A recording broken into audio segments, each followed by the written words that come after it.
É mais um dia para vermos aquilo que Paulo tem para nos ensinar. Irmãos, existe algo na nossa vida que muitas vezes estraga tudo na nossa vida, que é o status. Invariavelmente, todos nós, ou mais ou menos, temos uma preocupação com aquilo que pensam sobre nós, não é verdade? E também, em certo tempo, em certa medida, todos nós também temos um certo algo de que aquilo que eu já vivi, aquilo que eu faço, isso me dá valor diante das pessoas. O status, ele é hoje aquilo que vai dizer qual valor é que nós temos. E muitas vezes, até mesmo dentro das nossas igrejas, nós estamos nos relacionando com as pessoas, uns com os outros, por aquilo que elas já têm, ou talvez é pelo nome que elas têm. E isso é algo que deve ser totalmente repensado na nossa história. Você não é aquilo que você tem, e você não é a soma dos talentos e dons que você tem. Você é aquilo que Jesus diz que Ele restaurou, a identidade que Deus te deu na criação. Você não precisa fazer para ser, mas nós todos, quando entendemos o pecado é justamente quando o homem volta-se para si mesmo e olha a vida a partir de si mesmo, dos seus sonhos, daquilo que ele quer, ele mesmo ter como reino. E muitas vezes nós estamos, de fato, pedindo a Jesus para que Ele construa o nosso reino e não o reino dele. Porque muitas das vezes nós apenas temos a Deus como alguém que irá construir a vida que eu sonho a partir do mundo que eu vivo, da cultura que eu vivo.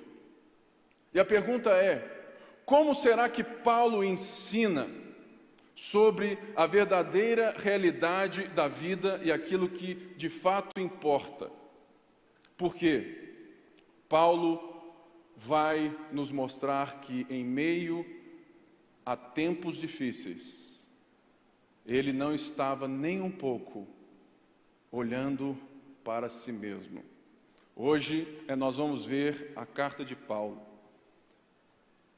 Nós vamos ver que a igreja que Paulo escreve, que era justamente um povo que tinha muito mérito, muito orgulho, um povo que estava totalmente voltado para o status.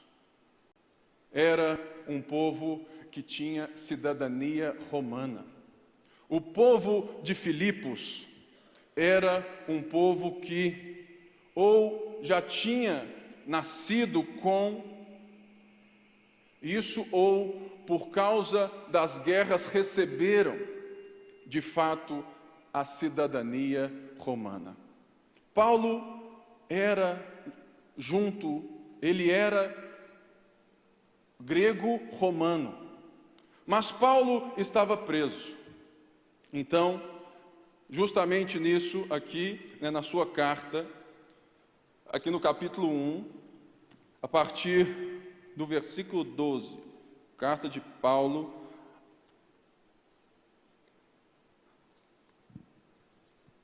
no capítulo 1, a partir do versículo 12, a igreja de Filipos.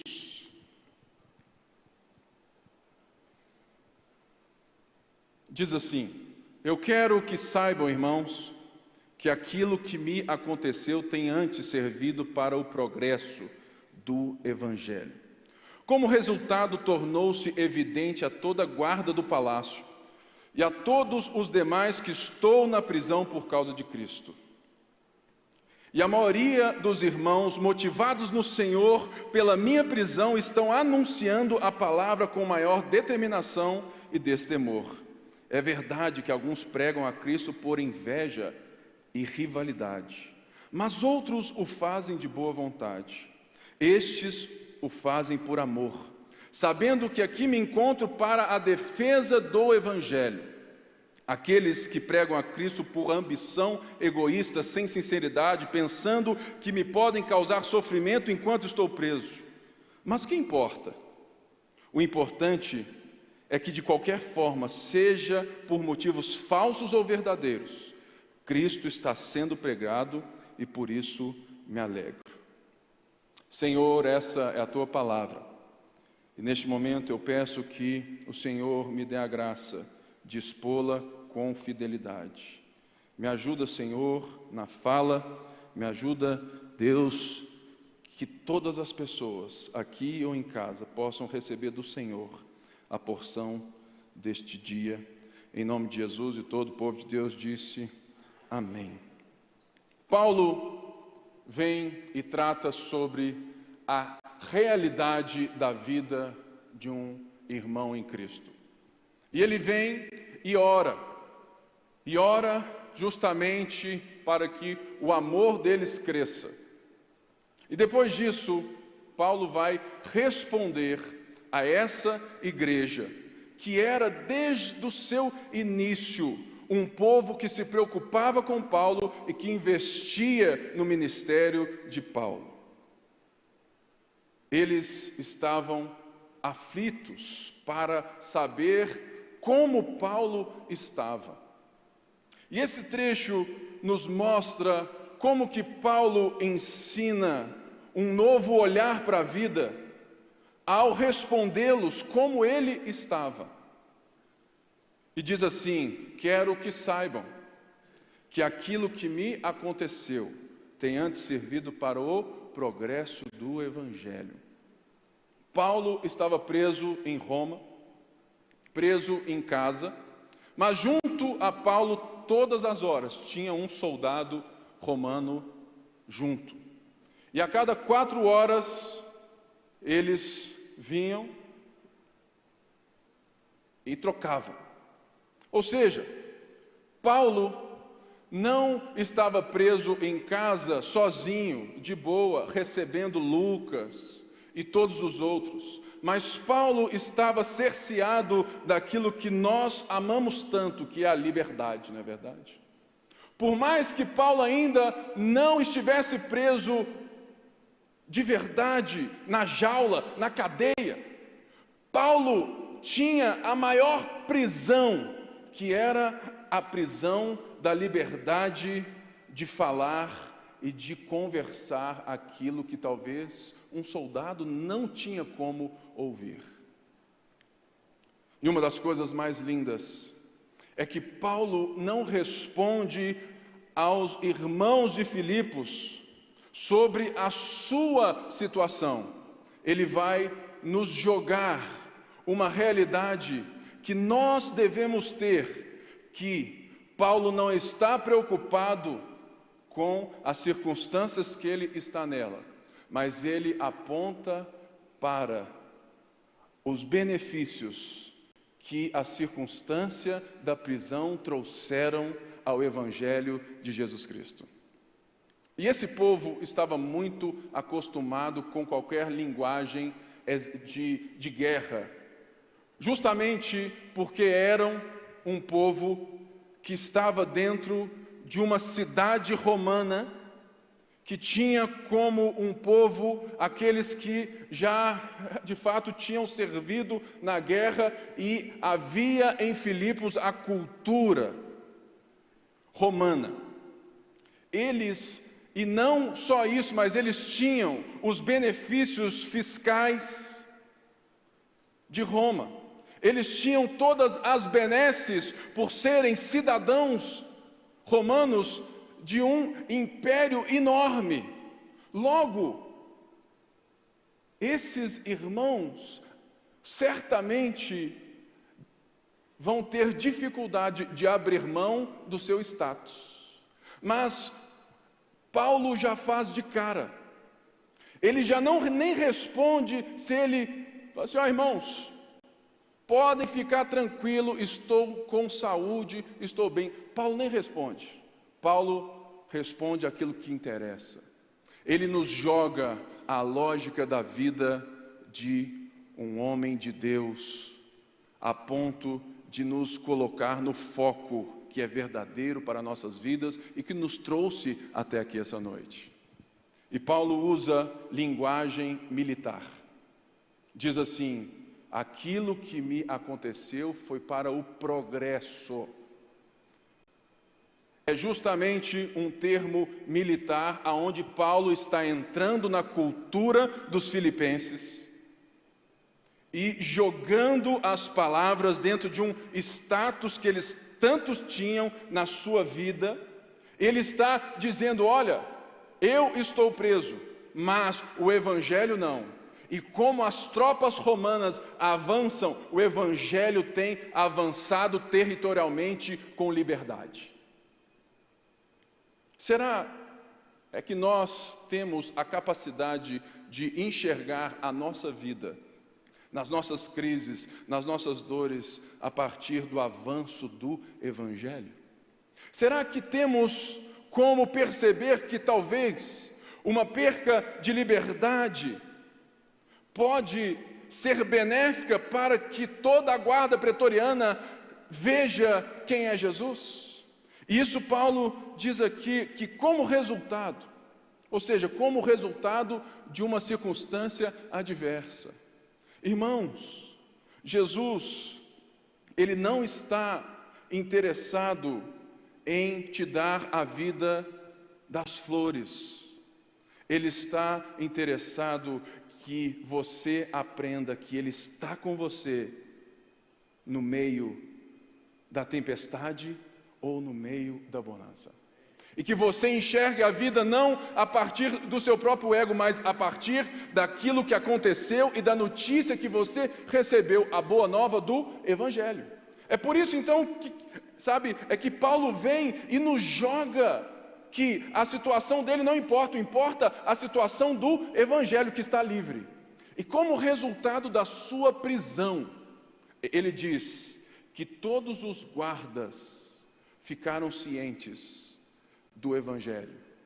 E esses guardas não eram guardas normais, eram os guardas do palácio. Era um povo muito bem treinado, era a tropa de elite. Você sabe por quê? Porque Paulo não era um preso comum. Paulo estava sendo julgado como alguém que está, de fato, tornando o mundo de cabeça para baixo. Um homem que está sendo acusado e por isso foi preso, porque ele estava, de fato, bagunçando Jerusalém, Samaria e os confins da terra. Mas o fato de Paulo estar preso não tem qualquer impedimento para Paulo no seu coração. Por quê? Porque Paulo enxerga a sua falta de intimidade. Irmãos, provavelmente até para ir no banheiro. Pensa bem, Paulo tinha. Mas pense outra coisa. Você tem aqui um soldado romano, alguém que é leal ao império, alguém que diz com todas as letras que César é Senhor. E que esse cristão aqui, o Paulo, e todos os outros estavam sendo de fato perseguidos porque eles não confessavam César como Senhor, mas Jesus como Senhor. E logo, até mesmo aqueles que eram cidadãos romanos estavam perdendo benesses de status por causa da confissão de fé no Senhor Jesus Cristo. Ou seja, seria muito desconfortável você chegar recebendo Lucas, Timóteo e todos os outros e conversando sobre a igreja perto de um inimigo, não é verdade? Mas o Evangelho não tem inimigo. O Evangelho não é nada que ninguém possa ouvir, muito pelo contrário. A nossa mensagem, a nossa vida é pública, por isso Paulo não se preocupa do fato de ter a sua liberdade cerceada, porque Paulo aproveita a oportunidade para que toda a guarda fique lá, de butuca, ouvindo uma mensagem que todo mundo deveria ouvir. Nenhum cristão deveria ter segredos diante da publicidade do Evangelho. A pior coisa que tem é quando ninguém na sua empresa sabe que você é um cristão. Por quê? Porque a mensagem que recebemos do nosso Senhor Jesus Cristo e que Paulo nos anuncia é uma mensagem pública, aonde não somente a mensagem é pública, mas a nossa vida é pública e nós não temos nada para esconder, mesmo em meio às correntes.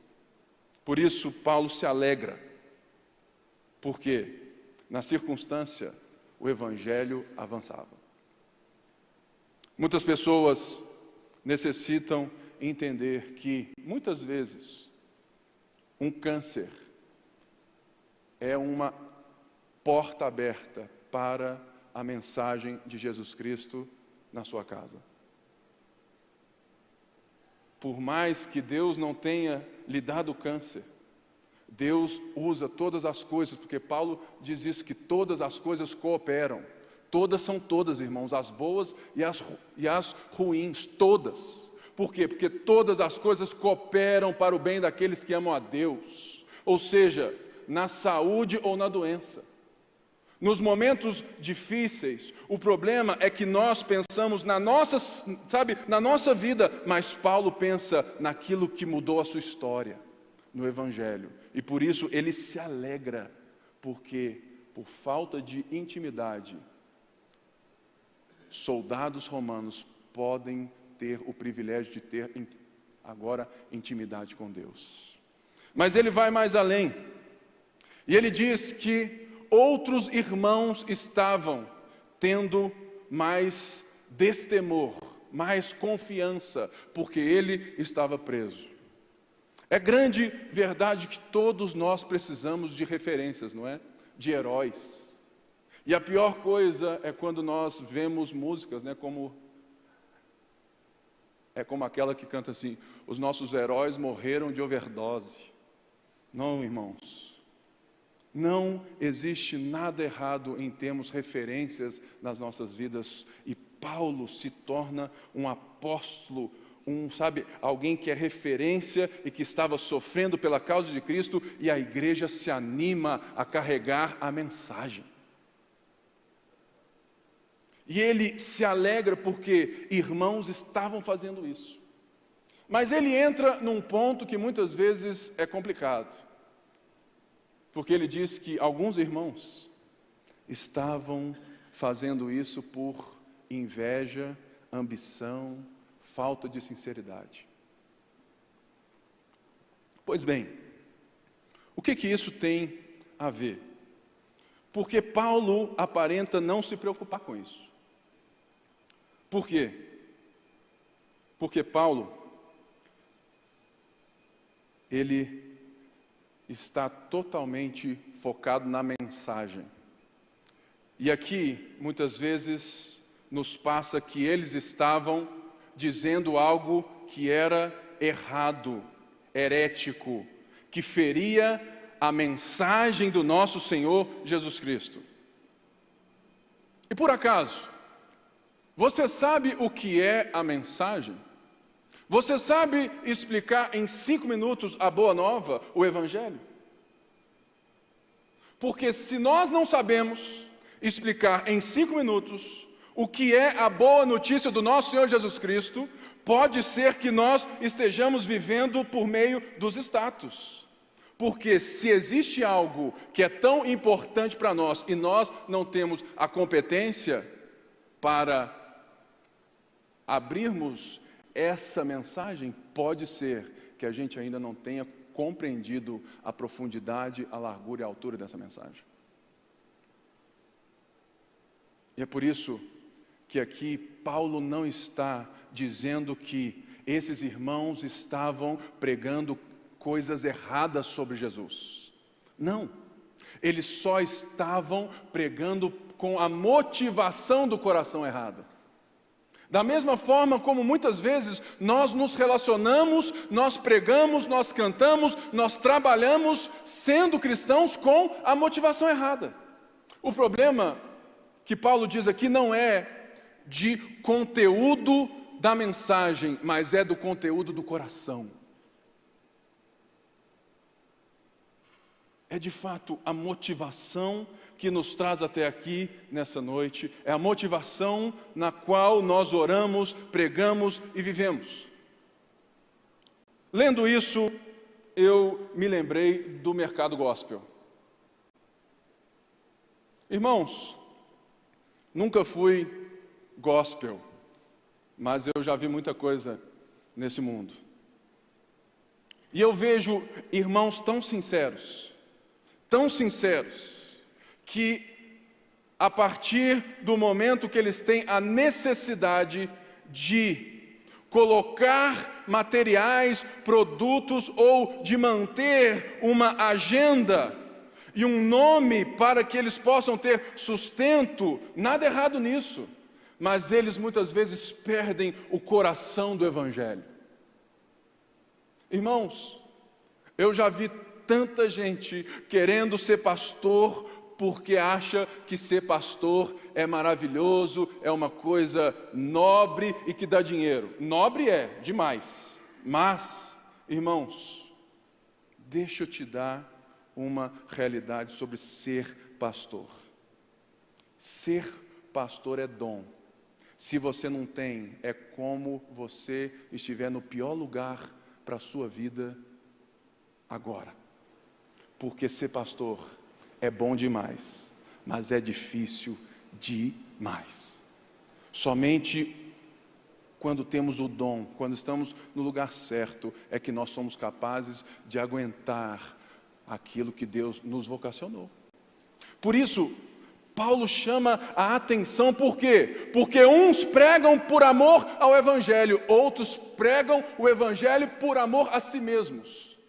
Porque querem não as recompensas do Evangelho, mas sim aquilo que uma certa fama, um certo nome, ou até mesmo certa rivalidade com Paulo. Está vendo, Paulo? Paulo está preso, eu estou aqui rodando. E naquela época nós já tínhamos os pregadores que rodavam em todos os lugares. Irmãos, o sucesso não é a quantidade de pessoas que te aplaudem.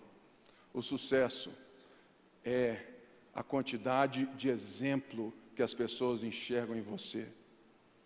Porque a fama atrai a multidão. O caráter transforma vidas. É diferente. Por isso, Paulo aqui, ele não está nem um pouco preocupado, por quê? Porque o conteúdo que lhe importa está sendo pregado. E ele se alegra. E ele segue. Ele segue e faz a grande pergunta: o que importa? Mas o que importa? Paulo já é maduro o suficiente para deixar de lado briguinhas desnecessárias. E por isso ele segue focado na liberdade do Evangelho. Por quê?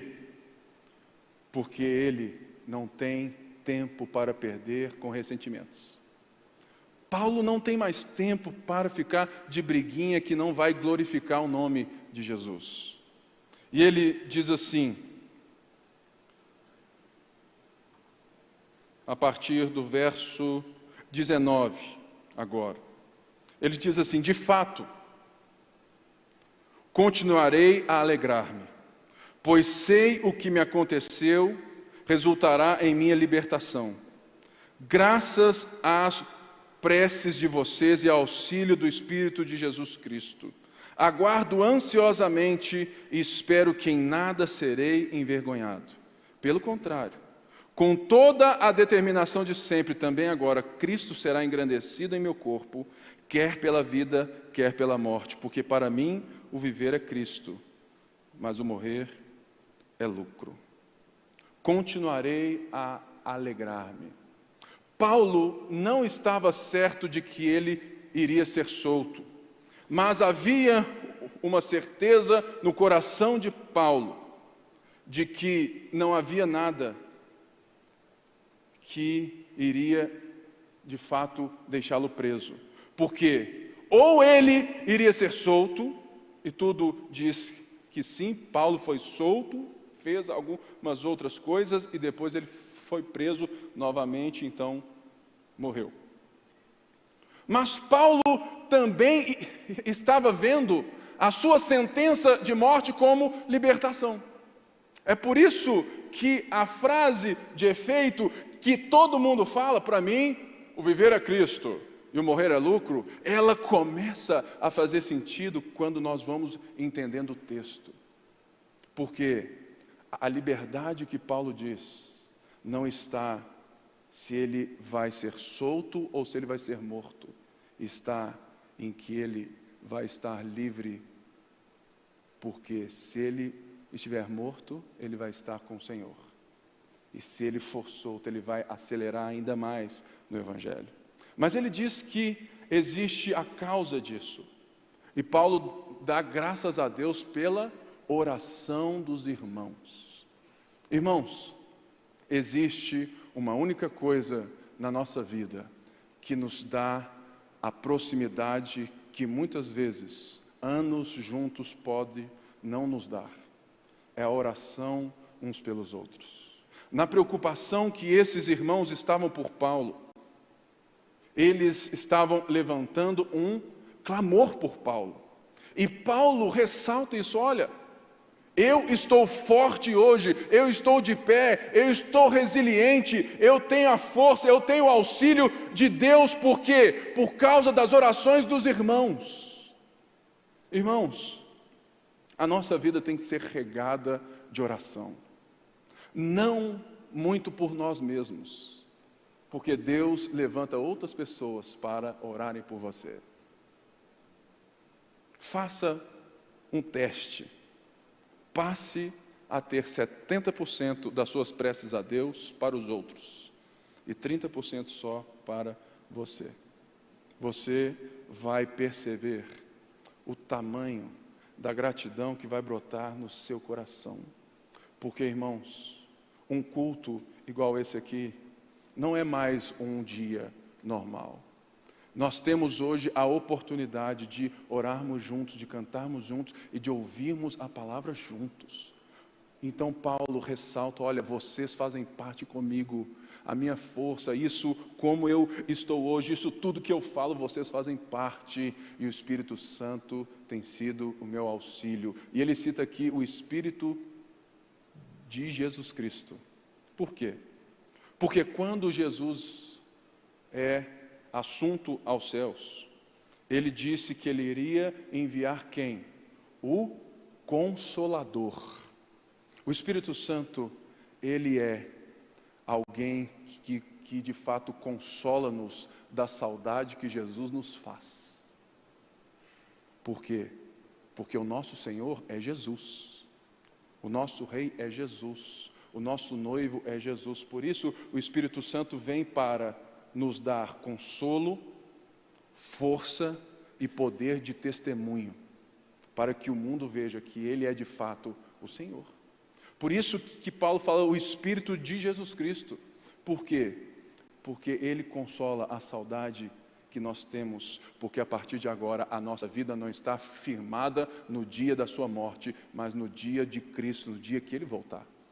É por isso que Paulo ressalta isso. E ele diz que ele aguarda ansiosamente e espera que em nada ele seja envergonhado. Pelo contrário, com toda a determinação de sempre. Irmãos, na vida o que importa não é a velocidade, mas a constância. O que Paulo ora e pede aqui é que a determinação dele seja a mesma de quando ele deu o start da sua carreira no Senhor. Paulo é como a vela. A vela, grande ou lá no toquinho, ela tem a mesma chama, não é? Vai lá. Só que ela não tem um brilho tão forte, mas ela tem um brilho constante. A vida com Cristo não é um sprint de 100 metros, querido. A sua vida não tem nada sobre a velocidade que você corre, mas a constância que você anda. Algo que me deixa tão triste hoje é que tantos jovens querem ser super crentes, super heróis. Irmãos, Jesus não te chamou para ser super crente, Jesus está te fazendo mais humano, tirando o monstro que havia dentro de nós, que só pensava em nós mesmos. Por isso, a intensidade, ela deve ser constante. Sabe por quê? Porque toda luz, por mais brilhante que seja, que passe rápido demais, não tem nitidez.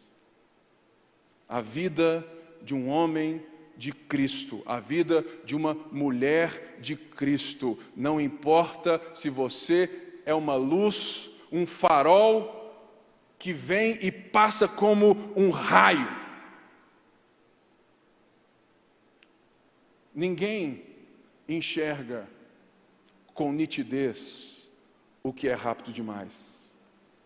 Mas, quando você é constante, quando você tem uma determinação constante, mesmo já velho, mesmo, na dor, quando você continua servindo a Jesus, sendo um testemunho vivo dele, a sua vela não apaga. Não queira ser alguém que brilha demais, mas que passa rápido. Queira ser alguém que brilha sempre, mesmo que você brilhe só dentro do seu quarto. E Paulo fala, essa é a minha determinação, que eu quero que Cristo seja engrandecido no meu corpo.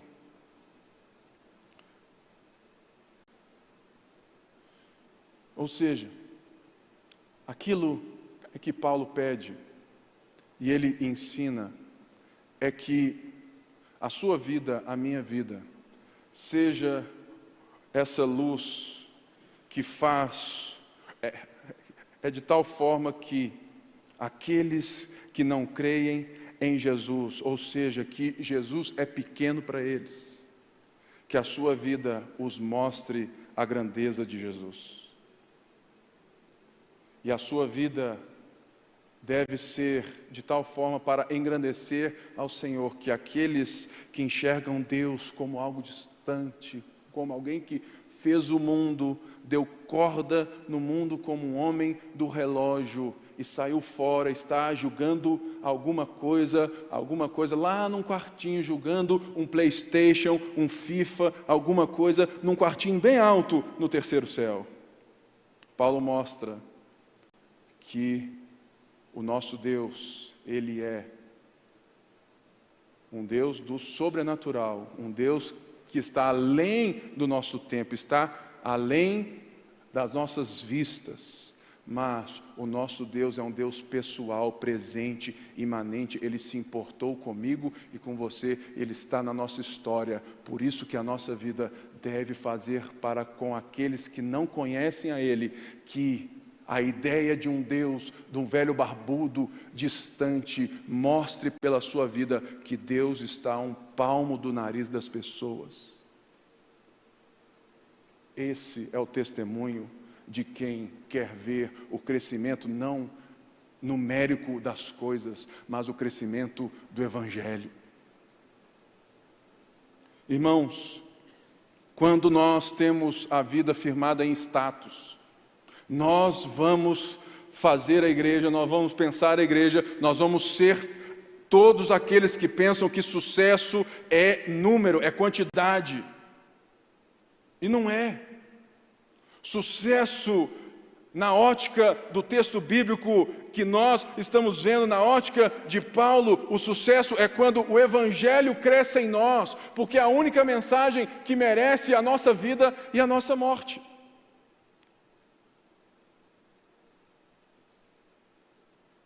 Você só enxerga quando a luz permanece e revela. Você só enxerga a Deus. Você só tem hoje a Cristo porque Cristo se revelou a nós. Ele se fez nítido para mim e para você, e por meio das Escrituras nós temos a possibilidade de conhecer mais, de termos mais nitidez sobre Deus. É por isso que Paulo então vai dizer: o viver é Cristo e o morrer é lucro. Por quê? Porque Paulo está dizendo que viver é Cristo tem dois sentidos. Que Cristo satisfaz Paulo em todas as coisas. Por quê? Porque Paulo vive de tal maneira que todos os seus sonhos, expectativas, todas as coisas que ele já teve ou gostaria de ter na vida estão plenamente realizadas em Jesus Cristo. Que Jesus Cristo é a única coisa que de fato preenche o coração da alma humana. Que Cristo é justamente aquele que sabe, porque Ele é o Criador do universo, e Ele é quem me devolve a plenitude da vida. Então Paulo está assim dizendo: olha, o viver é Cristo, por quê? Porque todas as coisas que eu sonho são preenchidas nele, por mais que Ele mude tudo que eu sonho, porque os sonhos dele são mais altos que os meus. Será, irmãos, que nós temos esse tipo de vivência no Evangelho? Ou que nós estamos buscando dentro das nossas vidas apenas um Cristo que realize os nossos sonhos? Paulo escreve a essa igreja não para corrigi-la, mas para elevá-la ao nível de maturidade cristã que enxerga a vida além do seu umbigo. E nós precisamos disso também, porque viver é Cristo no sentido de que todas as coisas que Paulo vive agora estão debaixo da missão de Deus. Que todas as coisas que Paulo faz, que Paulo tem, que Paulo sabe, é para que o Evangelho seja anunciado, para que o Cristo seja glorificado e engrandecido. Ou seja, Paulo não está aqui defendendo que você largue o trabalho, a esposa, os filhos. Não, muito pelo contrário.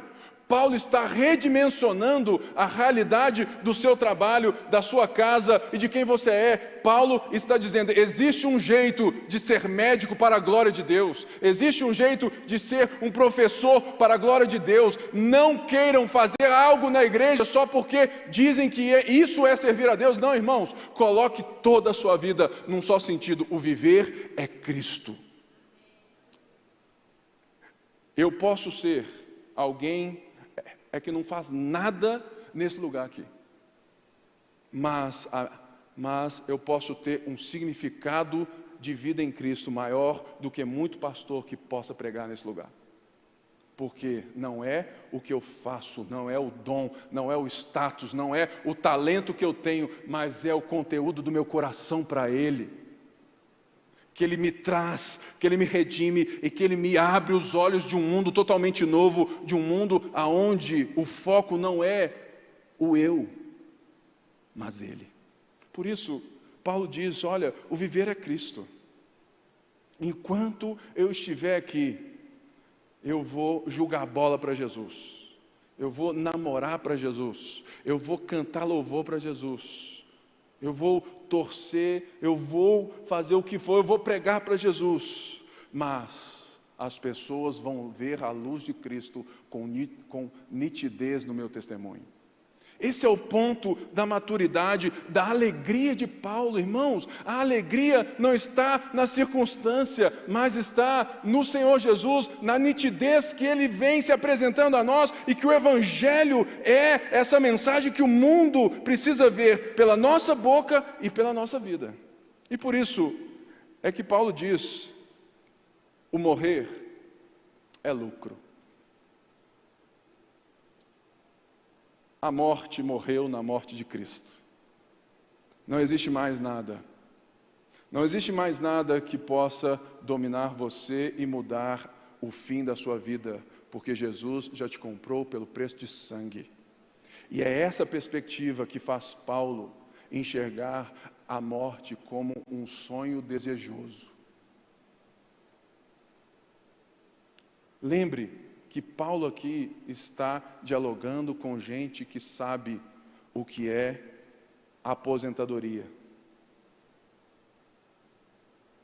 O que sabe o que é ser veterano de guerra. Paulo diz, olha, enquanto eu vivo, meu corpo vai ser um espetáculo para a glória de Deus. Mas quando eu morrer, eu vou estar no descanso daquele que eu entreguei toda a minha vida por ele. Porque a minha vida não tem mais um fim que eu possa temer. Mas, quando Cristo me chamar, eu posso até ser degolado. É como se Paulo dissesse, eu vou ser morto sorrindo, porque a morte não pode mais deter a minha história. Será, irmãos, que nós temos essa verdade? Será que nós carregamos esse sentimento, esse conteúdo no coração? Será que a nossa fé evangélica tem uma perspectiva que contrapõe o status dessa maneira? Ou será, irmãos, que nós estamos tão preocupados no Deus dá, que nós só queremos Jesus para ser alguém que construa os nossos status, que faça, ó Deus, eu quero mais followers, Deus, eu quero mais gente no Facebook, eu quero mais fama, irmãos.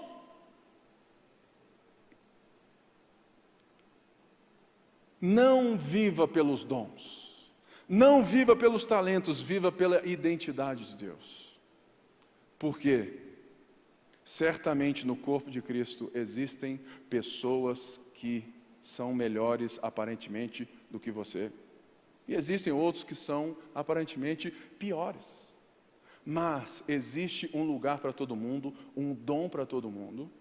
E existe uma vocação, um tempo na história para todo mundo. O nosso problema é que a grama do vizinho é sempre mais verde. Fala a vez. Não é verdade?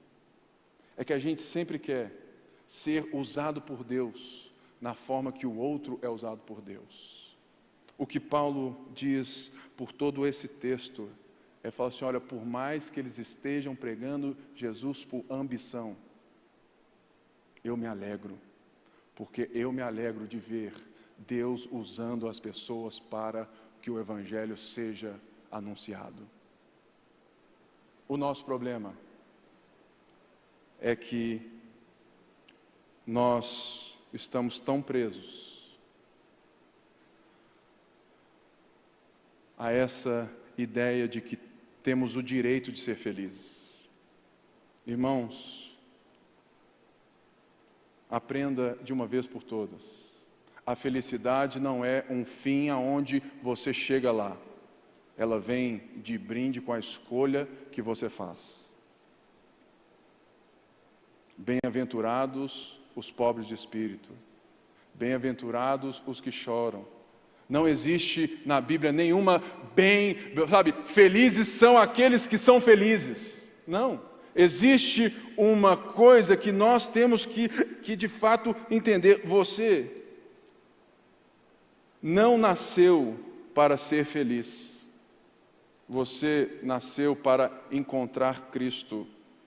E essa plenitude, ela só será completa nele, porque todo o resto, até mesmo a sua casa, esposa, filhos, é muito bom, mas não é o todo.